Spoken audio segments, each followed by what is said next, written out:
प्राचीन या पौराणिक काल में 5 सबसे महाप्रलयनकारी अस्त्र थे।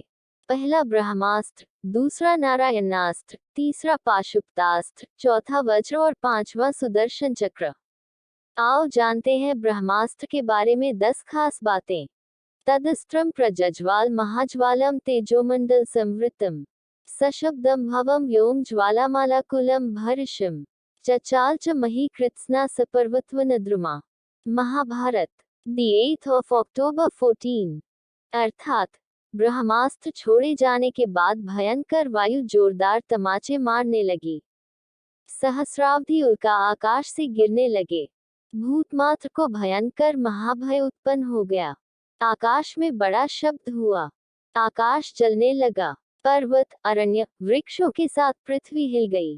किसने बनाया ब्रह्मास्त्र? वेद पुराणों आदि में वर्णन मिलता है जगतपिता भगवान ब्रह्मा ने दैत्यों के नाश हेतु ब्रह्मास्त्र की उत्पत्ति की थी। ब्रह्मास्त्र का अर्थ होता है ब्रह्म, ईश्वर का अस्त्र। इंसानों को मिला ब्रह्मास्त्र। प्रारंभ में ब्रह्मास्त्र देवी और देवताओं के पास ही हुआ करता था। प्रत्येक देवी देवताओं के पास उनकी विशेषता अनुसार अस्त्र होता था। देवताओं ने सबसे पहले गंधर्वों को इस अस्त्र को प्रदान किया।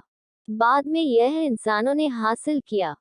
कितनी बार हुआ ब्रह्मास्त्र का प्रयोग? कहते हैं कि प्राचीन भारत में कहीं कहीं ब्रह्मास्त्र के प्रयोग किए जाने का वर्णन मिलता है। रामायण में भी मेघनाद से युद्ध हेतु लक्ष्मण ने जब ब्रह्मास्त्र का प्रयोग करना चाहा तब श्री राम ने उन्हें ये कहकर रोक दिया कि अभी इसका प्रयोग उचित नहीं, क्योंकि इससे पूरी लंका साफ हो जाएगी। लेकिन कहते हैं कि राम रावण युद्ध में ब्रह्मास्त्र का प्रयोग हुआ था। इसके बाद महाभारत के युद्ध में अश्वत्थामा ने किया था। किस किस के पास था ब्रह्मास्त्र? रामायण और महाभारत काल में ये अस्त्र गिने चुने योद्धाओं के पास था। रामायण काल में जहां यह विभीषण और लक्ष्मण के पास यह अस्त्र था, वहीं महाभारत काल में ये द्रोणाचार्य, अश्वत्थामा, कृष्ण, कुवलाश, युधिष्ठिर, कर्ण, प्रद्युम्न और अर्जुन के पास था। अर्जुन ने इसे द्रोण से पाया था। द्रोणाचार्य को इसकी प्राप्ति राम जामदग्नेय से हुई थी। ब्रह्मास्त्र से प्रलय उत्पन्न होता था। ब्रह्मास्त्र कई प्रकार के होते थे, छोटे बड़े और व्यापक रूप से संहारक, इच्छित, रासायनिक, दिव्य तथा मांत्रिक अस्त्र आदि।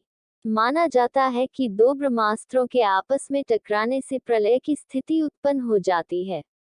इससे समस्त पृथ्वी के समाप्त होने का भय रहता है।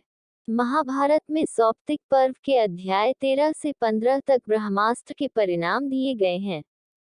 ब्रह्मास्त्र का परिणाम। महर्षि वेदव्यास लिखते हैं कि जहां ब्रह्मास्त्र छोड़ा जाता है वहां 12 वर्षों तक पर्जन्य वृष्टि, जीव जंतु, पेड़ पौधे आदि की उत्पत्ति नहीं हो पाती।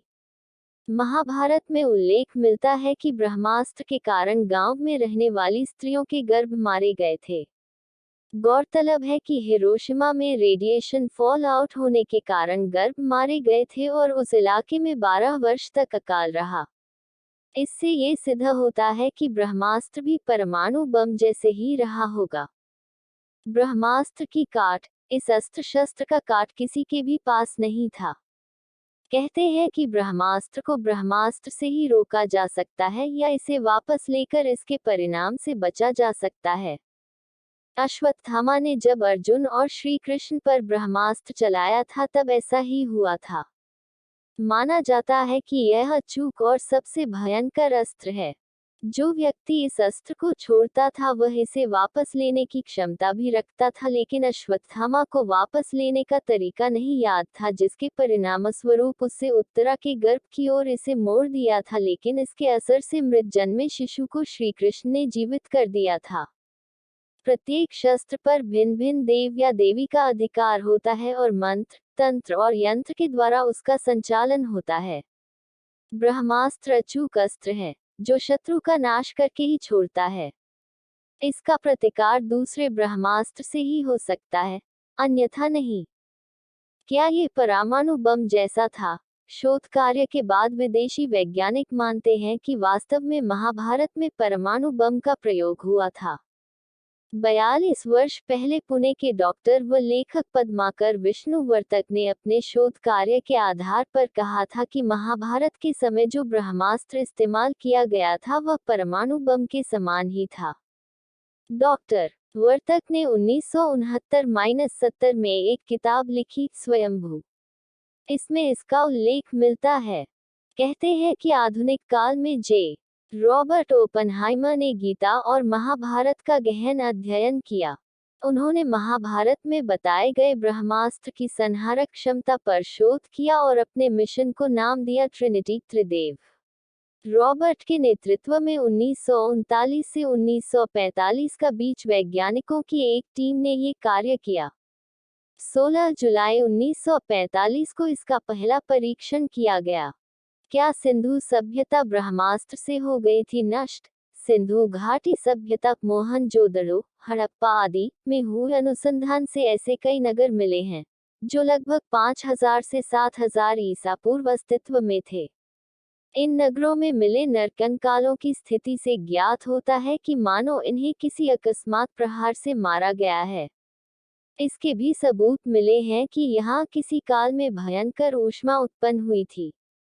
इन नरकंकालों का अध्ययन करने से पता चला कि इन पर रेडिएशन का असर भी था।